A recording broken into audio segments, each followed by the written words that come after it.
Halo sedulur semuanya, berjumpa kembali di channelnya Lilik Wiji tentunya. Oke, dalam video kali ini saya akan membahas tentang Undang-Undang Dasar Negara Republik Indonesia tahun 1945, yaitu trik dan tipsnya ya, cara menghafalkan. Karena banyak sekali request dari para subscriber untuk membahas tentang tip dan trik menghafal undang-undang ini. Oke, kita langsung saja ya nanti ke pasal-pasalnya. Oke, kita ke bab 1.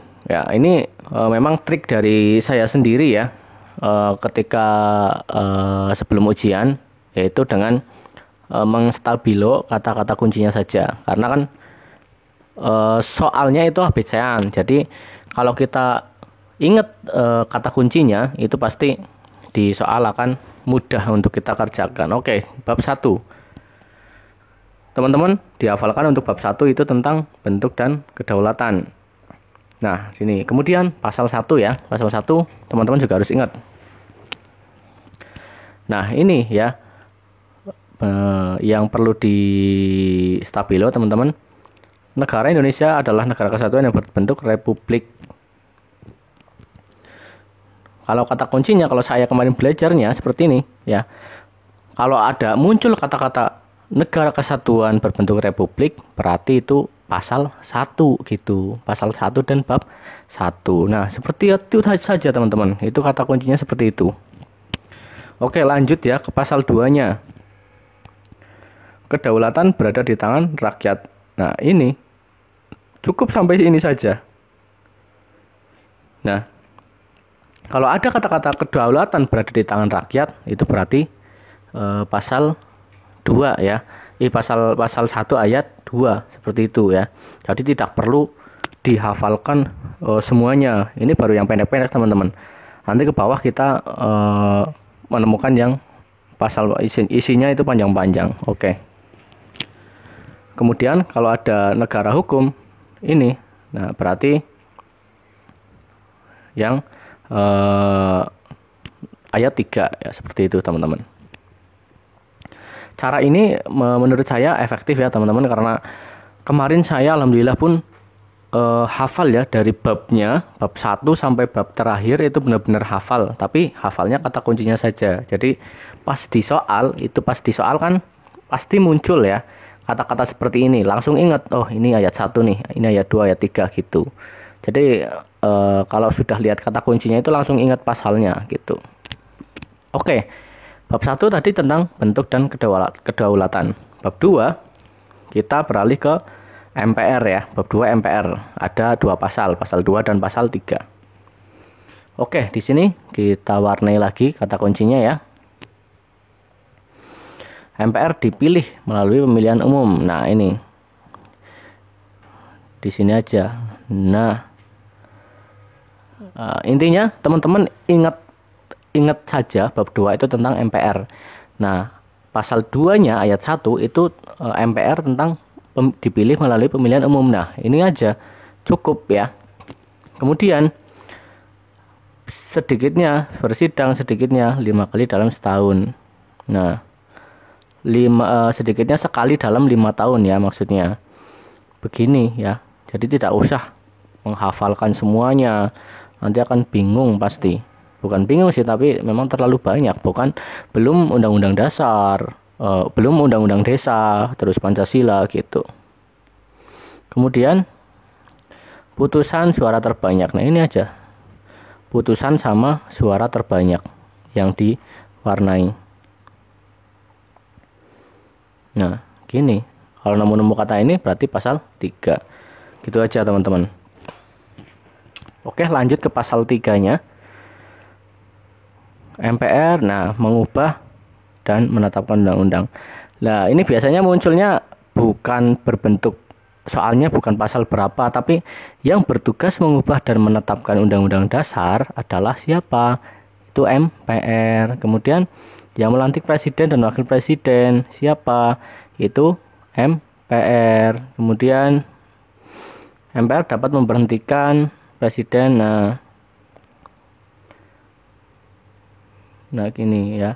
teman-teman nanti siapkan stabilonya ya, dan nanti cukup ini saja yang dihafalkan ya, tidak semuanya. Ini memang trik dari saya sendiri ya. Mungkin setiap orang berbeda-beda, tapi ini menurut saya yang paling efektif ya, dengan menstabilo kata kuncinya gitu. Oke, lanjut ke bab 3. Oh ya, sebelum lanjut ke bab 3, jadi teman-teman, satu poin di ujian perangkat desa itu sangat berharga ya. Jadi kalau bisa ini semuanya hafal semuanya ya, maksudnya hafal kata kuncinya gitu. Kata kuncinya ini di bab berapa, pasal berapa gitu. Soalnya ini munculnya agak banyak, 10 misalnya. Kalau 10 nggak bisa semua, otomatis nilainya ya jelas ini berkurang ya. Karena memang kita butuh kerja keras juga di sini. Apalagi kalau berhasil kan sampai umur 60 ya. Sudah dapat pekerjaan sampai umur 60. Gajinya juga lumayan dan dapat tunjangan juga gitu. Jadi ya berusahalah sekeras mungkin gitu teman-teman. Oke, lanjut ke bab 3 ya, kekuasaan pemerintahan negara. Kemudian di sini membahas tentang presiden. Di pasal 1 yang memegang kekuasaan, ya, tulis saja sini, memegang kekuasaan pemerintah, gini aja. Itu presiden. Ini. Nah, seperti ini aja ya. Gampang jadi. Mudah diingat dan mudah dihafal gitu. Dibantu. Nah, ini kata-kata dibantu oleh satu orang wakil presiden. Nah, begini ya teman-teman. Tidak usah semuanya. Lanjut ke pasal 5. Presiden mengajukan rancangan kepada DPR. Nah, ini mengajukan rancangan kepada DPR. Nah, kemudian Presiden menetapkan peraturan pemerintah. Menetapkan peraturan pemerintah. Nah, ini saja yang di stabilo. Oke. Teman-teman yang belum punya filenya bisa download di Google ya, untuk yang undang-undang. Oke, kita lanjut ke pasal 6-nya.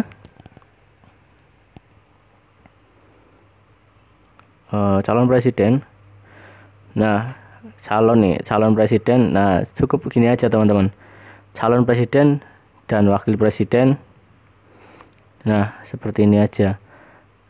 Jadi nanti teman-teman kalau misal menemukan pasal 6 ini, kalau ada kata-kata calon presiden dan calon wakil presiden, sudah pasti itu di pasal 6 gitu. Sejak kelahirannya ini, lahirnya tidak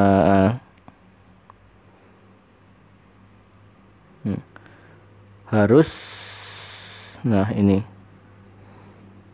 Nah, kemudian pasal 2-nya syarat-syaratnya ya. Gini aja, syarat-syaratnya saja yang diwarnai. Pasal 6-nya itu, pasal 6 berarti tentang presiden ya, masih ya. Pasal 6-nya itu calon presiden harus warga negara Indonesia asli. Kemudian pasal 6 ayat 2-nya syarat-syaratnya gitu. Cukup gitu aja. Oke, Pak, lanjut ke pasal 6A. Dipilih dalam satu pasangan. Nah, ini ya, gini aja teman-teman. Ini biar cepat, jadi saya langsung warnai saja ya teman-teman. Untuk menghafalnya nanti teman-teman bisa dihafal sendiri ketika sudah diwarnai. Jadi cepat ya teman-teman. Oke, lanjut kedua. Pasangan calon presiden dan wakil presiden diusulkan oleh partai politik. Nah, ini aja, diusulkan oleh partai politik. Nah, kalau nemu diusulkan oleh partai politik ya, presiden atau wakil presiden, pasti pasal 6A ayat 2 gitu. Kemudian lanjut ke nomor 3, pasal ayat 3 maksud saya. Pasangan yang mendapatkan suara lebih dari 50%. Nah, gini aja ya. Nah, ini aja cukup teman-teman. Tapi ini jarang keluar sih, yang 6A ayat 3. Ini jarang sekali keluar. Tapi nggak apa-apa, tetap dipelajari aja. Atau kita skip saja ya teman-teman, yang memang jarang keluar di ujian ya, kita skip saja. Jadi untuk mempercepat pembelajaran. Oke, ke pasal 7 ya. Oke, ini pasal 7 penting teman-teman. Presiden memegang jabatan selama 5 tahun ya. Jangan sampai salah nih. Kadang yang nggak tahu ya jawabnya ada yang 6 tahun ya, karena memang nggak tahu gitu. Kemudian 7A, Presiden dan wakilnya dapat diberhentikan dalam masa jabatannya oleh MPR atas syukur. Nah, bila melakukan pelanggaran hukum nih diberhentikan oleh MPR atas usul DPR ini. Nah, gini aja teman-teman. Bila melakukan pelanggaran seperti ini gampang diingat. Oke, lanjut ke 7B. Usul pemberhentian presiden dapat diajukan oleh DPR. Nah, ini urutannya ya. Jadi usul pemberhentian presiden dan wakil presiden dapat diajukan oleh DPR kepada MPR dengan mengajukan permintaan kepada MK. Ini kayak apa ya, urutan untuk laporan gitu.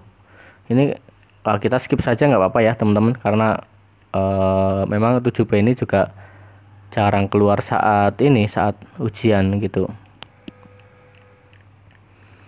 Tapi ini tetap kita coba cari kata kuncinya ya. Ini aja usul pemberhentian gitu. Oke, seperti ini teman-teman. Jadi ketika menemukan usul pemberhentian berarti di 7B ayat 1 gitu. Oke, lanjut.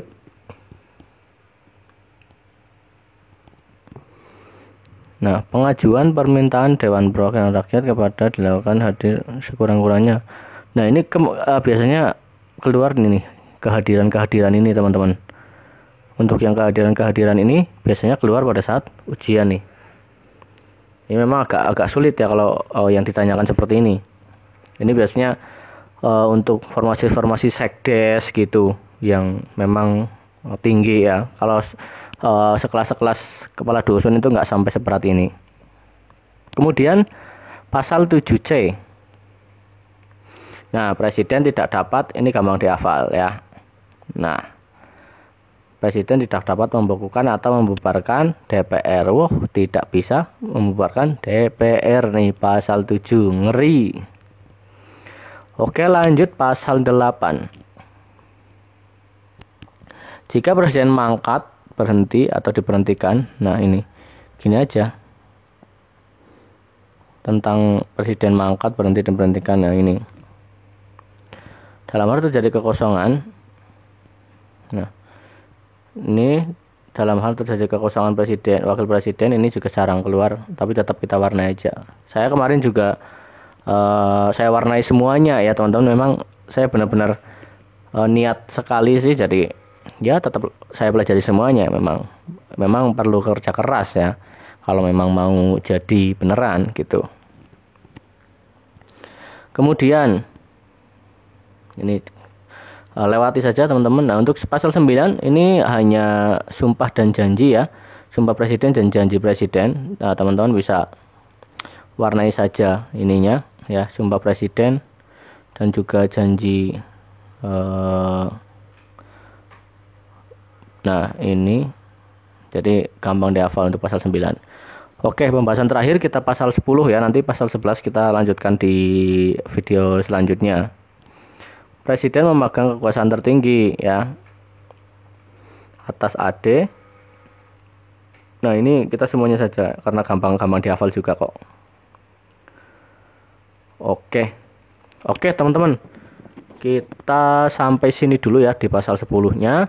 Besok kita lanjutkan lagi dengan cepat ya, langsung warnai-warnai saja. Nanti teman-teman cara menghafalnya sendiri gitu. Yang penting saya sudah ngasih triknya dengan menstabilo kata kuncinya. Nanti teman-teman di rumah dipahami sendiri dan dihafalkan sendiri gitu. Yang penting nggak ngehafalin semuanya, hanya kata kuncinya saja. Oke. Terima kasih teman-teman. Bertemu lagi besok di video selanjutnya. Yang mau order softfile prediksi soal silakan, ada di link deskripsi. Dan semoga membantu teman-teman dalam proses belajar. Oke. Sampai jumpa di video selanjutnya.